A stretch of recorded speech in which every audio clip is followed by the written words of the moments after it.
Qu'est-ce que vous vouliez faire alors, étant jeune, comme métier? Moi, j'avais une ambition d'être chef d'entreprise. Chef d'entreprise. Alors, dans quoi? On ne sait Je pas. savais pas. Chef d'entreprise. Mais je voulais être chef d'entreprise.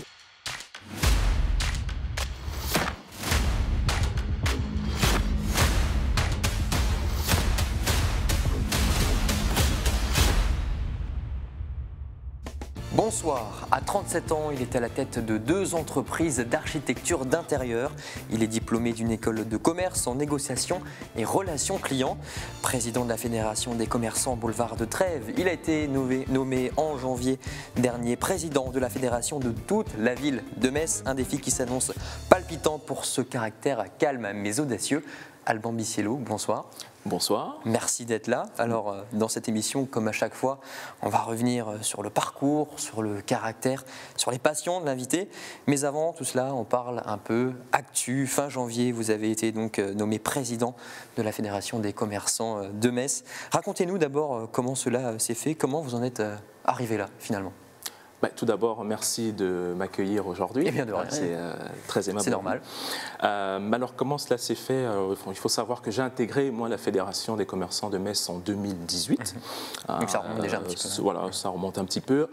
Dans le cadre de ma présidence du boulevard de Trèves.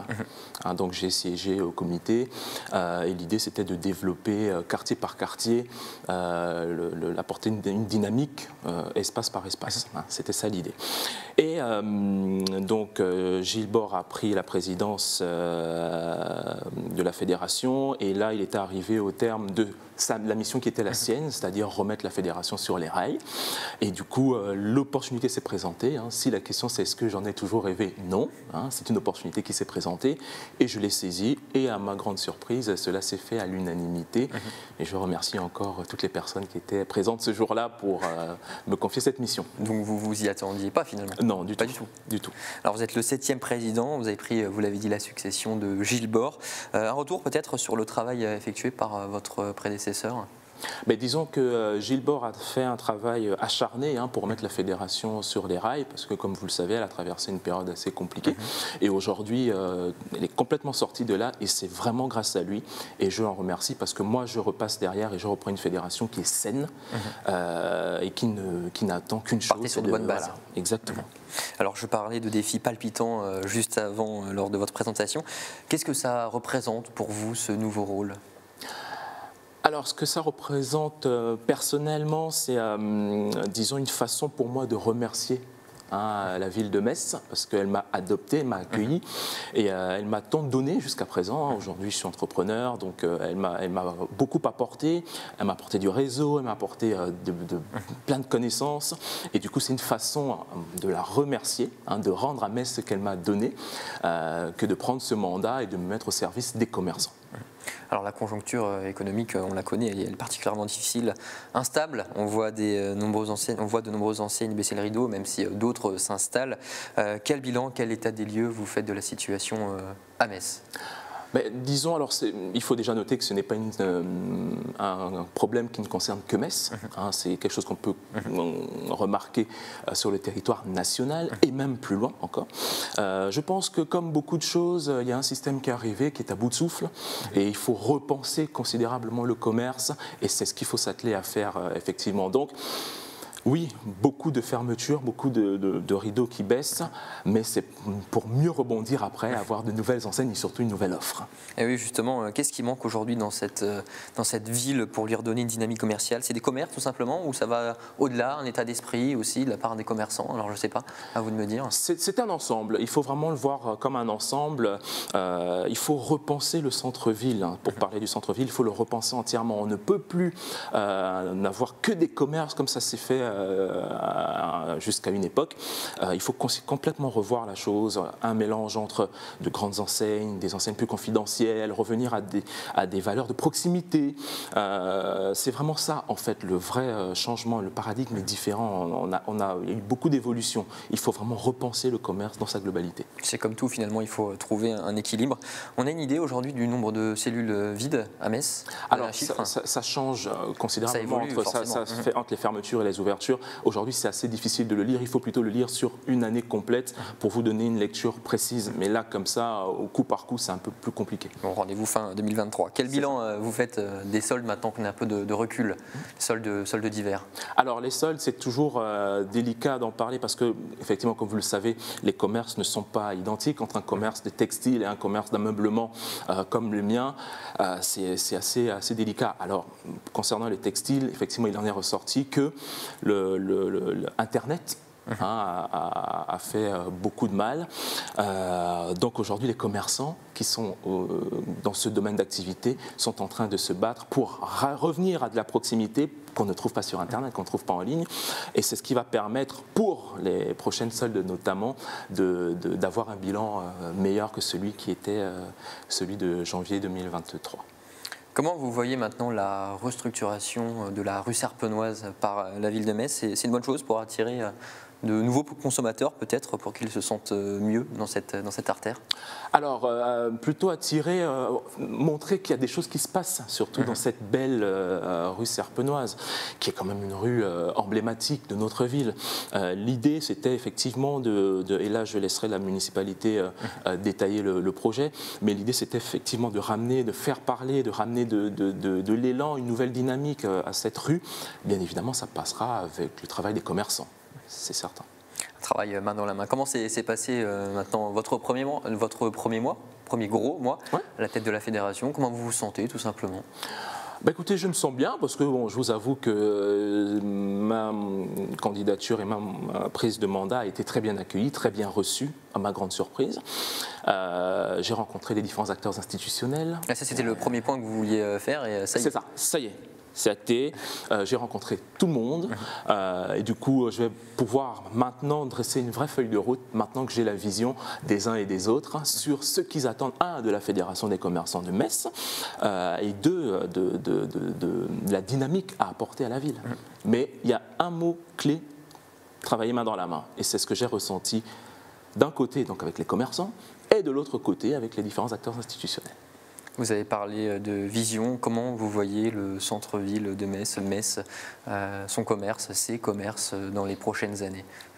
Ben, écoutez, à partir du moment où on va travailler de concert à mettre en place des choses, des événements, et puis réfléchir aussi sur les différents commerces qui peuvent s'implanter, le cœur de ville y grandira et la ville de Metz en ressortira grandie. Enfin, pour terminer sur cette rubrique, qu'est-ce qui, selon vous, va vous aider le plus dans votre caractère, justement, dans ce rôle de président? Qu'est-ce qui va m'aider le plus? C'est surtout l'équipe que j'ai autour de moi. Parce qu'il y a des personnes sur vous personnellement? Alors, qu'est-ce qui pourra m'aider moi personnellement dans votre caractère? Alors, je suis quelqu'un de très patient et je construis les choses petit à petit. J'aime bien l'image de l'escalier. Donc on construit petit à petit pour atteindre un objectif et c'est, je pense, ce qui m'aidera justement à mener à bien toutes les missions qui sont les miennes. On marque une petite respiration, Alban, dans cette interview. On enchaîne avec la pause café. Première question, c'est la même pour tous mes invités. Votre café plutôt court ou long? Est-ce que j'ai le droit de prendre un thé à la Vous avez le droit de prendre un thé. Votre plaisir coupable? Fondant au chocolat avec un cœur bien coulant. Votre passe-temps favori? Passe-temps favori, j'en ai plusieurs, mais plutôt la musique. La musique, oui, j'ai cru entendre que vous jouez un peu de piano. Un peu de piano, un peu de guitare, j'aime bien la composition en général. Ouais. Votre plus grand défaut et votre plus grande qualité? Je commence par les défauts, la qualité? C'est comme vous voulez, à vous de voir. Mon plus grand défaut, une fausse nonchalance, parce que c'est ce qui m'a souvent été reproché. On m'a souvent dit que je paraissais nonchalant. Mais ce n'est pas le cas. Mais ce n'est pas le cas. Je tiens à le préciser parce que c'est plutôt un trait de mon caractère. Je suis très posé, très réfléchi et je prends le temps de poser les choses. Mais des fois, on ne montre pas forcément justement ce qu'on est vraiment d'un point de vue extérieur. C'est ça, c'est ça. Mais en tout cas, c'est ce qui est perçu et c'est un reproche qu'on m'a souvent fait. Donc je le mets dans la case des défauts. La qualité, c'est toujours difficile de parler de qualité, mais je pourrais dire ma bienveillance. Parce que j'essaie toujours de tirer le meilleur, enfin voir le meilleur en chacun des chacune des personnes qui m'entourent. Donc je dirais plutôt ça, la bienveillance. La bienveillance. Le talent insoupçonné que vous avez? Un talent insoupçonné. C'est peut-être la musique, vous en avez parlé avant. Alors la musique, oui, parce que je l'ai découvert sur le tard. C'est quelque chose que je ne pensais pas avoir en moi et je suis complètement autodidacte. Donc effectivement, ça peut être un talent insoupçonné. Oui. Qu'est-ce qui vous met le plus en colère? Et si vous avez un exemple? Ce qui me met le plus en colère, alors j'ai un profond... Même si vous n'êtes pas de nature colérique. C'est certain, mais effectivement il y a quand même des choses qui me mettent en colère. Je dirais l'injustice plutôt. L'injustice c'est quelque chose qui m'horripile et surtout le mensonge. Le mensonge parce que... il n'y a rien de pire en fait que ne pas dire les choses. Moi je suis quelqu'un qui dit les choses et j'ai horreur qu'on me dise une chose alors qu'on pense au contraire. Voilà. Les valeurs les plus importantes au travail? Les valeurs les plus importantes au travail, la rigueur, ça c'est important, la rigueur, la transparence et l'honnêteté. Voilà. Ça ressemble à quoi pour vous la réussite? Alors pour moi la réussite, elle a deux enfin je ne vais pas parler de la réussite sur tous les plans parce qu'il y a ce qu'on appelle la réussite personnelle et la réussite professionnelle que je ne mets pas au même niveau. En tous les cas, je ne définirai pas de la même manière. La réussite personnelle, pour moi, c'est effectivement une vie épanouie, une famille, une femme, des enfants. C'est le cas aujourd'hui. C'est le cas aujourd'hui. Donc c'est pour ça que je parle de réussite. Je peux dire aujourd'hui qu'au niveau sur le plan personnel, je peux considérer que j'ai réussi. Sur le plan professionnel, en fait, c'est beaucoup plus long parce que j'ai une ambition qui est démesurée. Et du coup, pour moi, la réussite, c'est vraiment d'avoir coché toutes les cases de ce qu'on avait à l'esprit sur le plan qu'on s'est donné. Voilà. Parler d'ambition démesurée, justement, on va revenir un petit peu sur votre parcours. Pour commencer, racontez-nous un peu votre enfance. Où est-ce que vous êtes né? Où est-ce que vous avez grandi? Alors, je suis né à Paris. Mes parents terminaient leurs études. Donc, je suis né à Paris et je retourne au Gabon, donc mon pays d'origine. J'ai moins d'1 an. Et donc j'ai fait toutes mes études primaires, secondaires, et je reviens en France pour poursuivre les études supérieures. Voilà. Et donc j'arrive à Paris pour suivre des études de droit. Et voilà, donc je vais au bout de ma licence, donc je fais quelques mois à Paris, mais très rapidement je comprends que ce n'est pas une ville faite pour moi.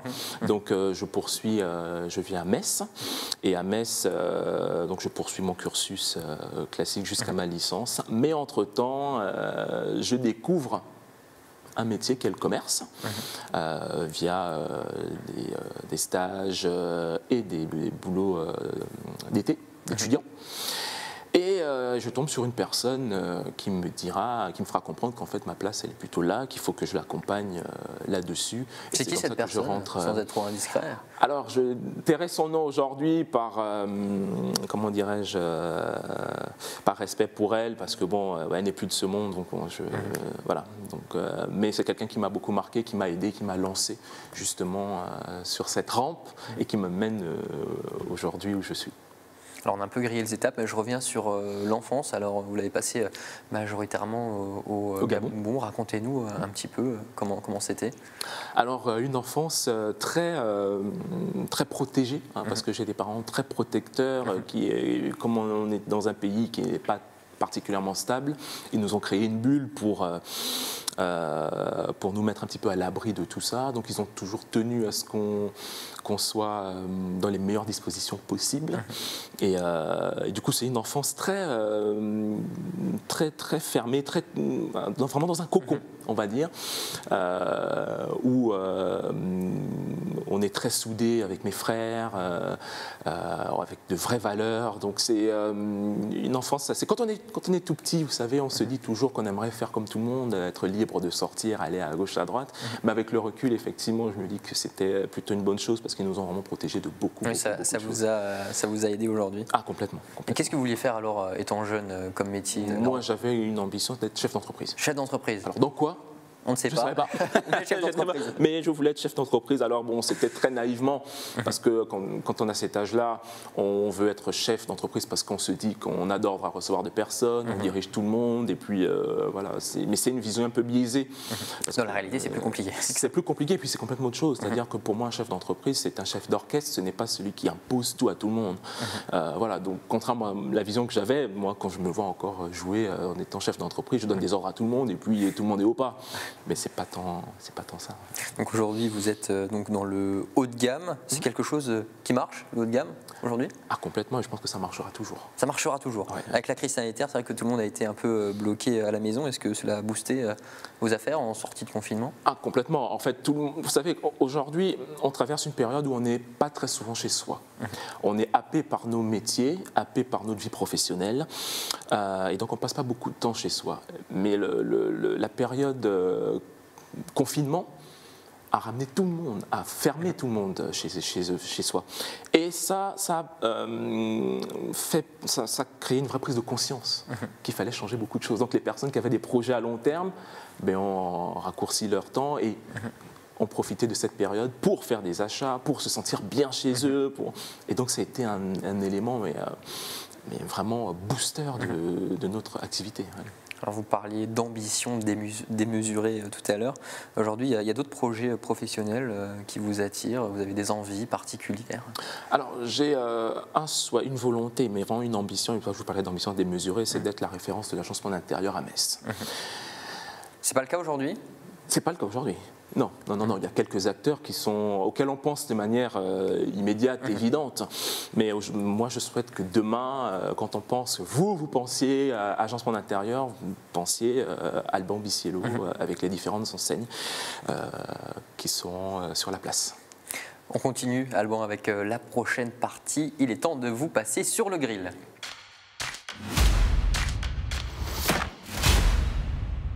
Première question de cette rubrique. Alors, comment, selon vous, faire coexister les centres-villes, les commerces de proximité avec les malls, comme on les appelle aux États-Unis, les grands centres commerciaux? Alors, c'est une très bonne question. Est-ce qu'ils sont complémentaires ou pas du tout? Ah, complémentaire, oui, c'est certain. En fait, et le terme juste est celui-là, la complémentarité. Jusqu'à présent, ce qui s'est passé, c'est qu'on retrouvait le même type d'enseigne dans ces grands centres commerciaux et en centre-ville. Je pense que ce temps-là est révolu.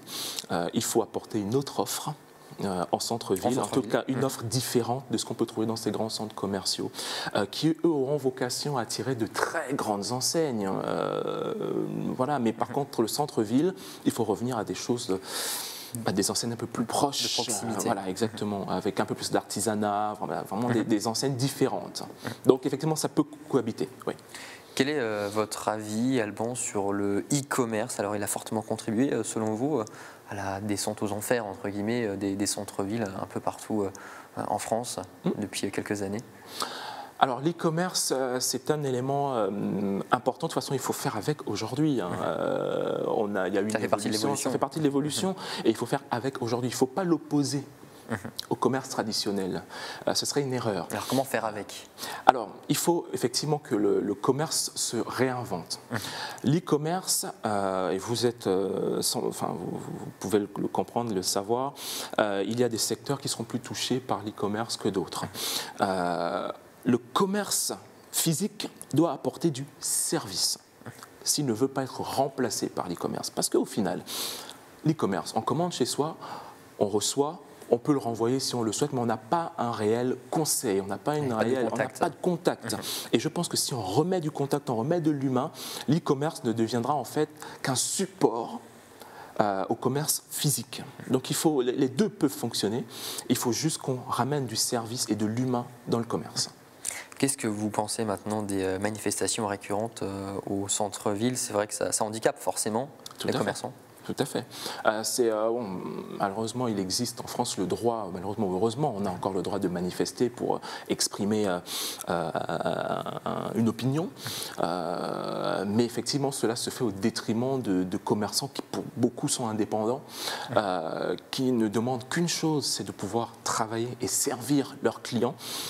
Donc c'est très impactant. Il faudra qu'on réfléchisse effectivement à peut-être mettre des parcours différents, dirigés ailleurs que dans le centre-ville, parce qu'effectivement, et même je pense que les manifestants qui ont de vraies revendications devraient se mettre à la place des commerçants pour comprendre qu'ils posent vraiment des problèmes à ces personnes qui mettent, enfin un commerçant aujourd'hui, il met beaucoup de sa personne pour faire tenir son commerce, et un samedi qui est un jour important pour un commerçant, et c'est pas le bon moment pour pouvoir faire ces manifestations, parce que malheureusement ça fait fuir les clients, et les clients qui avaient prévu de consommer à ce moment-là iront consommer ailleurs, et c'est dommage. Et enfin, est-ce que vous avez peur des mauvais côtés d'un rôle comme celui que vous avez maintenant, président de la Fédération des commerçants de Metz? Alors il y aura des critiques, il y en a toujours. Comment vous appréhendez tout ça? Peur, non. Non, pas de peur par rapport à ça. La seule chose, effectivement, c'est comme vous l'avez dit, il y aura des critiques, mais c'est normal. C'est un poste, qu'on le veuille ou non, plutôt exposé.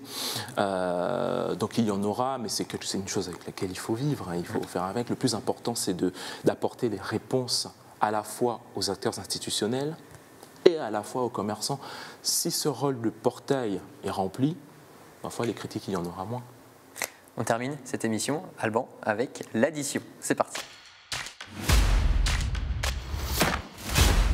Pour conclure, Alban, je vous ai préparé une petite activité. J'ai des questions avec plusieurs propositions de réponses à chaque fois.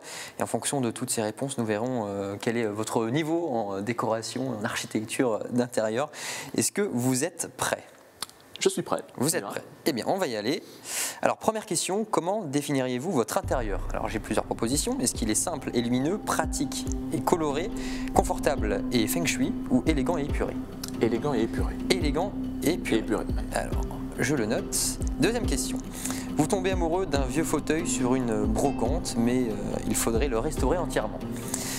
Alors, première proposition, vive les tutoriels sur Internet. Deuxième proposition, aucun problème, vous avez fait un stage de tapisserie. Troisième proposition, vous en achèterez un neuf dans une boutique, c'est plus prudent. Et enfin, quatrième proposition, pourquoi le restaurer alors que vous pouvez le recouvrir d'un plaid? Alors, on touche là un point de la décoration qui est un petit peu particulier pour moi. Vive les tutos. Vive les tutos. Ok. Troisième question. Votre mère rêve d'une cuisine rouge vif. Que lui conseillez-vous? Il faut foncer, le rouge, c'est bon pour le moral. Vous lui conseillez des placards gris pour faire le lien avec les autres pièces et de se faire plaisir avec une crédence rouge. Troisième proposition, d'oublier, sa cuisine est trop petite. Ou enfin, et pourquoi pas un mur vert, les fraises sont bien rouges et vertes. Fonce, fonce, fonce, si ça plaît, si ça colle à l'espace, on y va. Le rouge, c'est une bonne couleur pour l'intérieur? Ah oui, tout dépend de la pièce. Tout dépend de la pièce. Tout dépend de la pièce. Quatrième question, votre nouveau salon est très étroit. Quelle est votre astuce pour qu'il paraisse plus grand? Vous peignez la pièce en blanc et ajoutez des miroirs. Vous posez du parquet dans le sens de la largeur pour créer un contraste visuel. Vous installez un canapé XXL. Et enfin, vous choisissez des meubles petits et mignons aux dimensions de la pièce. Peinture sur parquet, oui. Peinture, miroir, oui. Parquet, oui. Canapé, un grand canapé, non. Mais si je dois en choisir une, je travaillerai plutôt le sol. Donc dans le sens de la largeur. Dans le sens de la largeur, ouais. Les parquets. Cinquième question, vous aimeriez refaire la décoration de votre salon, mais ce mois-ci, votre compte en banque est à sec.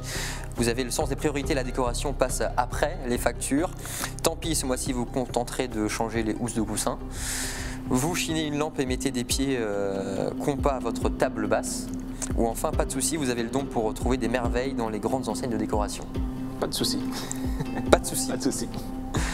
Allez, on enchaîne sur la sixième. Quelle est votre œuvre d'art favorite? La Vénus de Milo. Pour vous, l'art est partout, dans une composition florale ou dans une estampe ancienne. N'importe quel maître du pop art impossible de choisir, ou la coque de votre iPhone. Oh, je vais plutôt rester Vénus de Milo. La Vénus de Milo. Ouais.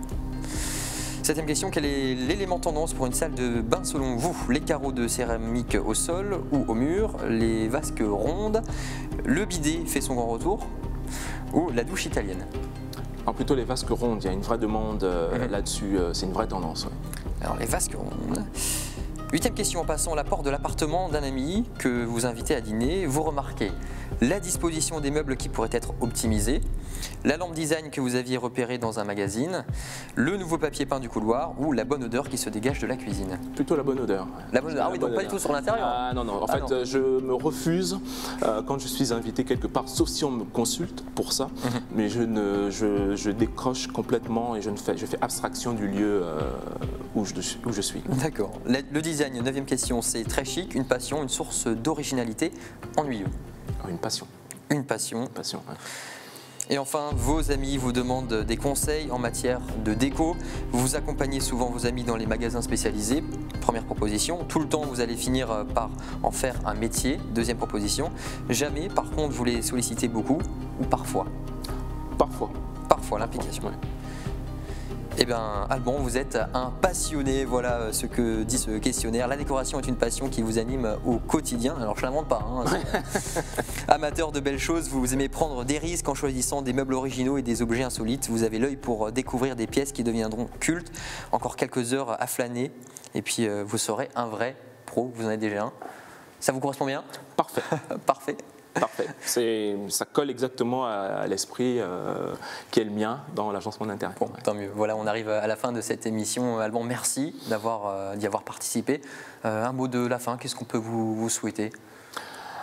Un mandat exceptionnel et que les commerçants et les institutions de cette ville travaillent main dans la main pour redonner toute sa splendeur à notre belle ville, et elle le mérite tant. Merci encore, Alban. Merci à vous pour l'invitation. Mais de rien. Et merci à vous, chers téléspectateurs, de nous avoir suivis. On se retrouve la semaine prochaine avec un nouvel invité. D'ici là, portez-vous bien. Bonne soirée sur Moselle TV.